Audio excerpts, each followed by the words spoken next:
joining us now is cookbook author and actress Haley Duff. Hello. Hi, how are you? So I'm so interested in this book that you've written, The Real Girl's Kitchen. Yes. You grew up in Texas, so the first thing I want to know is how does being from Texas affect what you like to eat? You know, it's funny because growing up in Texas, I ate very different food than I do now. Mm-hmm. You know, living in LA has definitely influenced me to eat more vegetables and greens and lots of kale, which I have a whole chapter about kale in Love the kale. book. Love kale, and I like to do a lot of things with it. So, you know, I also have some recipes in here that are influenced by growing up in Texas. Mm-hmm. There's like a pig in a blanket that's an updated version that's not a traditional like smoky in there. So there's a lot of like Texan root influences, but with a healthier twist on some of them. Yeah, I see. Now, one of your big things is that you love eating with friends, cooking with friends. I do. For you, what's the quintessential dinner party menu item?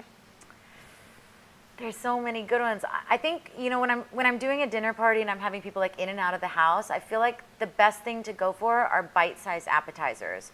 Something that you can kind of just walk by and take a little piece of it, and you don't have to have a plate and a fork and a napkin. You know, it's something just bite-sized and easy.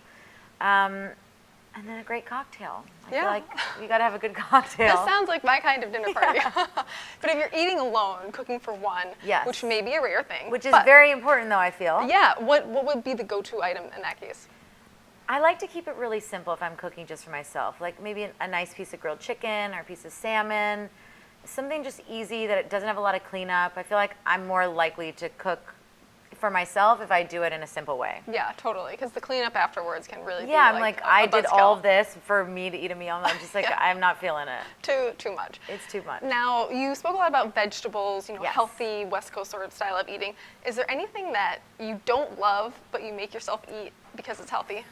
No, I mean, I genuinely like healthy food. I like crave vegetables, and did I make myself eat? No, I don't think so. Yeah. I love vegetables. Good, but- healthy eater. Yeah, and I try to, you know, eat things that are in season, and that makes a huge difference too. Like, I don't know, when it's not tomato season and you see all these tomatoes in the stores, I don't know if you've ever tried one, they don't really taste like tomatoes. The consistency is kind of It's like a little weird. You're kind Yeah. of like, I don't know where this came from. Yeah. So I think that's something else that helps you like vegetables, is eating things that are in season, because then they taste really wonderful. You know? Totally. Now, I read that you admitted you weren't always a great cook. Oh, no. So what's your advice for people who might not now think they're a great cook but aspire to be? I think to just experiment in the kitchen and not be too hard on yourself. You know, I mean, I tell a lot of the stories in the book actually about the demise of 2 or 3 microwaves in my life and, you know, the mistakes that I made along the way. And I think you have to just kind of not take it so seriously. Get in, try it, be intuitive with your cooking. You know, if you feel like adding this, add it.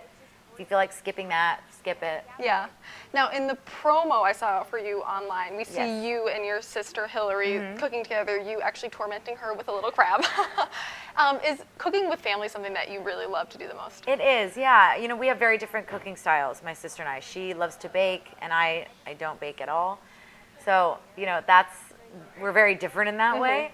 But that being said, we love to cook together. I tried a lot of my recipes on her when I was writing these, and my little nephew tried a lot of the recipes. So yeah, it's definitely a family affair for us. Yeah, and now real quick, what's your number one indulgence if you aren't eating healthy? Oh my God. I mean, I love pizza. That's like a good, like, I don't think you can improve on traditional, pizza. just like Italian pizza. I The love best. that. My favorite too. I don't know. And then I also had these little apple pies in there that are probably they're a really good indulgence. Perfect dessert for after you eat pizza. Well, Yeah, thank that's you so like really much. bad, isn't it? Hey, you know, sometimes you gotta let yourself have it. Yeah. Thank you for being here. Thank you for having me. This is great. And Haley's book is out in bookstores now.